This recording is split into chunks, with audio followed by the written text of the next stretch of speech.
Aloha, Cupcakes. Today we're going to be working on a helmet. And when I say that we're going to be working on a helmet, I mean from start to finish. So we're going to go into, it's already got a base coat on it, and it's already been cleared. And I kind of scuffed it up and put a little bit of juice on it so that I can get it ready. And we're going to tape this thing off because I want to make sure that I don't overspray onto all of the parts. So I'm going to be working with Alpha Pigment, which is from the spray source. And we're going to start with the orange color that they've got that I really like way more than I probably should. And it sprays very nicely. It definitely coats very well. When I go in and use the red, it is a bit darker than I had actually thought, just looking at it in the bottle. But it sprays really well. So, it works out pretty good for me. Now, I did kind of mess up a little bit. For those of you who have ever worked with fine lining tape, you can see exactly where I messed up. So we're just going to pinstripe around that and make it look all fancy. This is a metallic gold pinstriping urethane. So it's going to go underneath the clear coat. This one is, I'm not even 100% sure what the manufacturer is. The tag on this bottle fell off like years ago when I first moved up here. So I don't actually know what this paint is. I know that it smells joyous, so it's clearly a urethane. And we're using the Von brush because.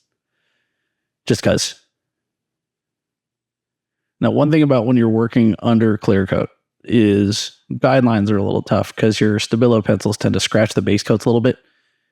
So, you just get to go in there and go raw and just go for it. So, part of my practicing not using guidelines is because of things like this.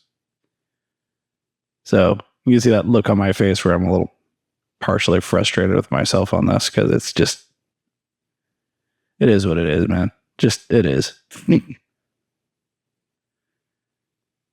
Now, I do like the way that this stuff flows and it stays fluid. The only problem that I have with that is it stays fluid while it's in the cup. When it's on the palette, it dries out super quick. And when it's on the brush, I'm having to repalette after every brush stroke. And yes, I can add more reducer to it, but I don't want to mess up the dry time on this one because I wasn't planning on pinstriping this. So I'm a little bit behind schedule right now. So now when you go to do the clear coat, see how it's already a little bit glossy after like one little itty bitty coat? Like this is the third coat. So it's been a little bit. But this thing glossed up without me having a whole lot of extra work involved. So I'm a huge fan of that.